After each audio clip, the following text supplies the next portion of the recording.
Vous êtes encore en compagnie du service français de Radio Taïwan International. C'est de nouveau François-Xavier Boulet pour vous présenter maintenant le décryptage de la rédaction consacré à une analyse des implications juridiques de l'affaire Ke Wen-je suite à sa condamnation en première instance à 17 ans d'incarcération conjuguée d'une privation de 6 années de ses droits civiques.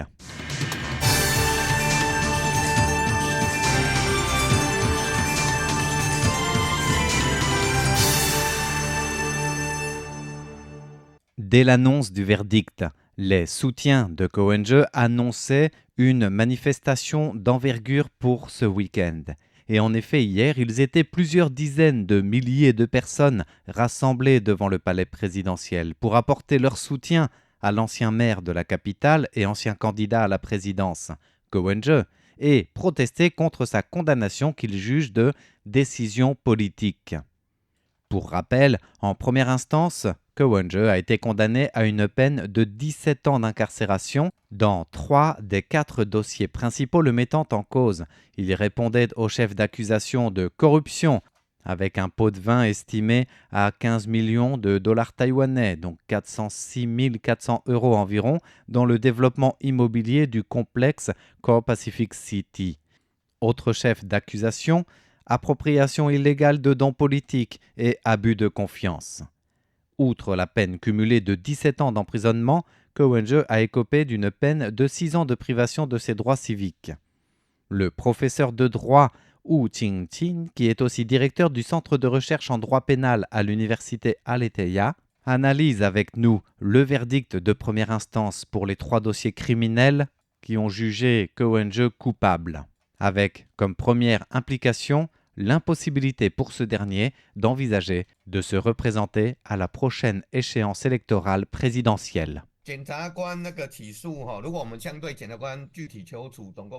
Le procureur avait requis un total de 28 ans et demi. On constate donc un écart significatif avec le jugement. Pour le crime de pot de vin dans le dossier principal, une peine de 13 ans a été prononcée.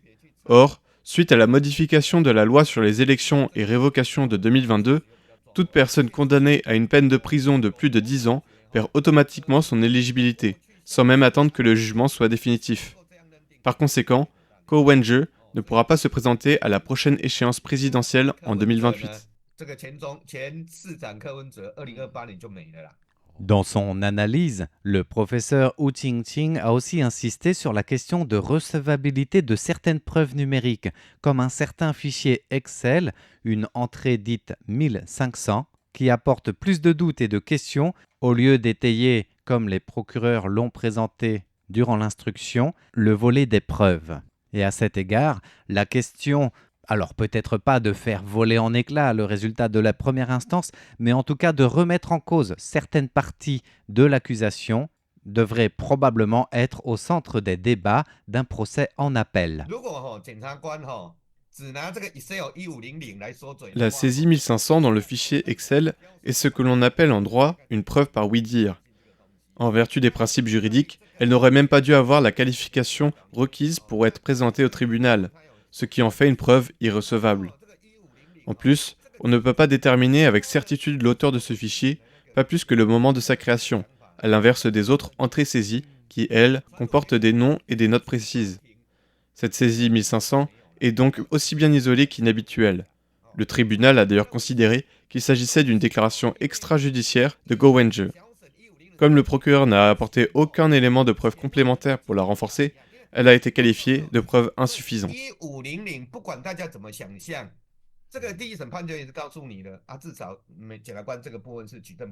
Selon le verdict du tribunal de Taipei, toujours en première instance, l'ancien maire de la capitale a été reconnu coupable d'appropriation illégale de dons politiques, à travers ce que les procureurs appelaient dans l'instruction un dossier des prête-noms. Et dans ce volet, certes, Ke Wen-je est reconnu coupable par la justice, mais non sans poser quelques questions juridiques, toujours selon l'analyse de notre expert Wu Qingqin, qui s'interroge sur le manque de proportionnalité entre les pots de vin présumés et les bénéfices financiers obtenus, que ce soit dans le dossier des prête-noms pour l'appropriation des dons du parti ou dans celui des bénéfices obtenus dans le projet du développement immobilier Core Pacific City. Les fameux 2,1 millions ont été versés au parti TPP sous forme de dons, en utilisant des prête-noms pour contourner les plafonds légaux. Il s'agit là d'une violation de la loi sur les dons politiques, mais cela relève d'une sanction administrative, aucunement du droit pénal. Il y a un point juridique capital à bien saisir, c'est qu'il faut clairement distinguer Go Wen-je en tant que personne physique et le TPP en tant que personne morale. Le procureur doit donc prouver que cet argent était personnellement destiné à Go Wen-je. L'instruction et le procès en première instance n'ont pas montré de preuves directes et irréfutables. Le lien sur lequel repose le verdict est même extrêmement faible du fait qu'aucun flux financier prouvé entre le TPP et les comptes du prévenu ou de sa famille n'a pu être établi. Le bénéfice illégal généré pour le dossier de Core Pacific City est estimé à 12,1 milliards de dollars taïwanais. Si le pot de vin mis en cause n'est que de 2,1 millions, cela manque de bon sens. L'écart et le ratio semblent trop décalés. Alors certes, le tribunal suggère qu'il s'agit d'un paiement échelonné ou par étapes, et que cette somme pourrait correspondre à une avance. Mais en droit, une condamnation doit reposer sur des preuves dépassant tout doute raisonnable, à hauteur de 9 sur 10, et non sur une conjecture ou même une simple prédiction. Or, sur une échelle de 10, cette preuve n'attend même pas une crédibilité de 5.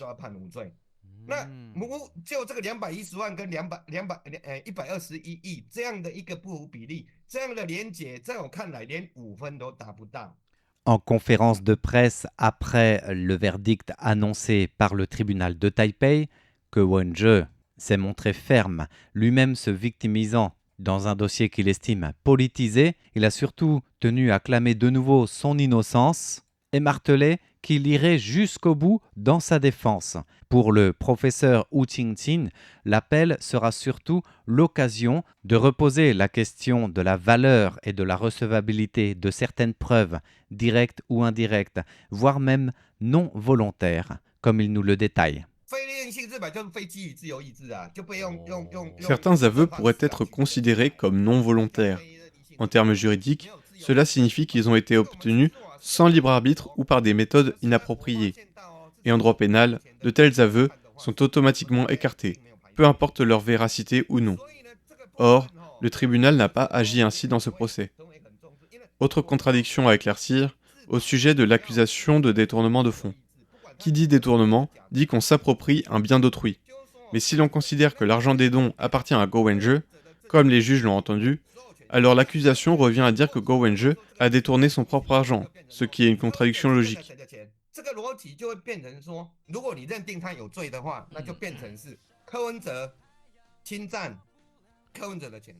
Voilà donc pour les bribes de cette analyse du procès en première instance de l'ancien maire de Taipei, Ko Wen-je, condamné à 17 ans de réclusion criminelle. C'était le décryptage du jour présenté par François-Xavier Boulet pour RTI.